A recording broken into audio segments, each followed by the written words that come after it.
अब प्रश्न यह उठता है कि कौन वो व्यक्ति है, क्योंकि ये पूरा का पूरा घटनाक्रम देखने से ऐसा प्रतीत होता है कि कोई न कोई व्यक्ति तो है, कोई न कोई माफिया तो है जो ऑर्गेनाइज क्राइम की तरह इस चीज को बिहार में अंजाम दे। आखिर बिहार का छात्र, बिहार का नौजवान, हमारे भाई बहन कब तक इस दंश को झेलते रहेंगे?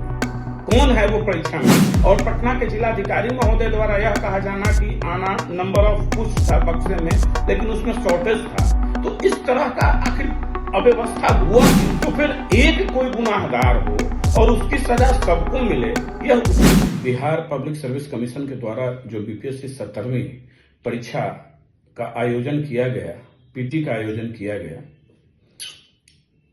उसमें बापू परीक्षा भवन जो पटना कुम्हरार में स्थित है, उसमें बहुत ही दुर्भाग्यपूर्ण तरीके से हो हल्ला, सारा कुछ, छात्रों के कई आरोप, क्वेश्चन पेपर टाइम से नहीं मिले, सील फटे हुए थे, बहुत सारे विभिन्न प्रकार के आरोप लगाए गए छात्रों के द्वारा।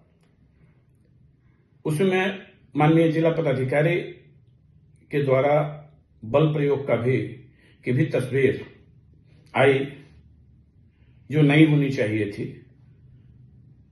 अब प्रश्न यह उठता है कि कौन वो व्यक्ति है, क्योंकि ये पूरा का पूरा घटनाक्रम देखने से ऐसा प्रतीत होता है कि कोई न कोई व्यक्ति तो है, कोई न कोई माफिया तो है जो ऑर्गेनाइज क्राइम की तरह इस चीज को बिहार में अंजाम दे रहा है। सिपाही से लेकर कर्मचारी चयन आयोग हो, बीपीएससी हो, आखिर सबके प्रश्न पत्र लीक हो जा रहे हैं, परीक्षा में अव्यवस्थाएं फैल जा रही हैं। आखिर ऐसा क्यों हो रहा है? कौन है इसका जिम्मेवार? आखिर बिहार का छात्र, बिहार का नौजवान, हमारे भाई बहन कब तक इस दंश को झेलते रहेंगे? कौन है वो परीक्षा माफिया जो बिहार के भविष्यों के साथ खिलवाड़ कर रहा है, युवा भाई बहनों के भविष्यों के साथ यह खिलवाड़ कर रहा है? तो मैं माननीय मुख्यमंत्री जी से करबद्ध हाथ जोड़कर आग्रह करना चाहूंगा कि आपकी प्रशासनिक क्षमता पे मुझे कोई शक नहीं है और ना ही कोई उंगली उठा सकता है। आपकी प्रशासनिक कार्यशैली देश भर में जानी जाती है, आपकी सुशासन की कार्यशैली देश भर में जानी जाती है, लेकिन इस पर और गंभीर होने की आवश्यकता है कि आखिर क्यों, किस परिस्थिति में, जब इतनी प्रचंड तैयारी बीपीएससी करने की दावा करती है, इतनी लीक प्रूफ तैयारी करने की दावा करती है, तो फिर आखिर जो अभ्यर्थी यह आरोप लगा रहे हैं कि परीक्षा प्रारंभ होने के आधे घंटे, 1 घंटे बाद तक प्रश्न पत्र नहीं मिलना, किसी हॉल में मिल जाना, और पटना के जिलाधिकारी महोदय द्वारा यह कहा जाना कि आना नंबर ऑफ कुछ था बक्से में, लेकिन उसमें शॉर्टेज था। तो इस तरह का आखिर अव्यवस्था हुआ क्यों? तो माननीय मुख्यमंत्री जी, आप इस पर गंभीरता से विचार कीजिए। ये सारे युवा आपके बच्चे समान हैं। बिहार के बेटी बेटियां बड़ी आशा भरी निगाह से आपको देख रही हैं। इस पर अब वक्त आ गया है कि अब बहुत हो चुका, अति का अंत हो गया। अब इस पर इतना बड़ा कुठाराघात करने की आवश्यकता है।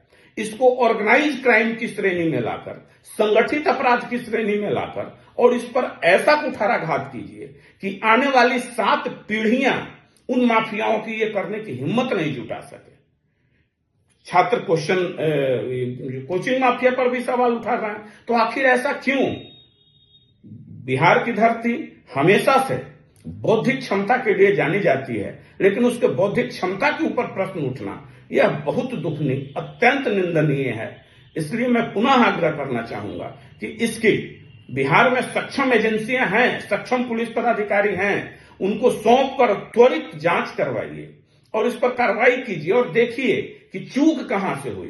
क्या बीपीएससी के द्वारा कोई चूक किया गया, या बीपीएससी ने जिनको ट्रांसपोर्टेशन की जवाबदेही दी उनके द्वारा कोई चूक की गई, या कहां से यह भारी चूक हुई? क्यों छात्रों में अविश्वास है? और मैं बीपीएससी से भी आग्रह करना चाहूंगा कि हठधर्मिता छोड़कर छात्रों के भविष्य, ठीक है वो आप कहते हैं कि भाई 1.5 लाख 4 लाख छात्रों का के कारण, चंद हजार छात्रों के कारण 4 लाख को नहीं देखा जा सकता है, लेकिन यह आप कैसे तय कर सकते हैं कि उन चंद हजार छात्रों में भी बिहार के कई भविष्य निर्माता छिपे होंगे?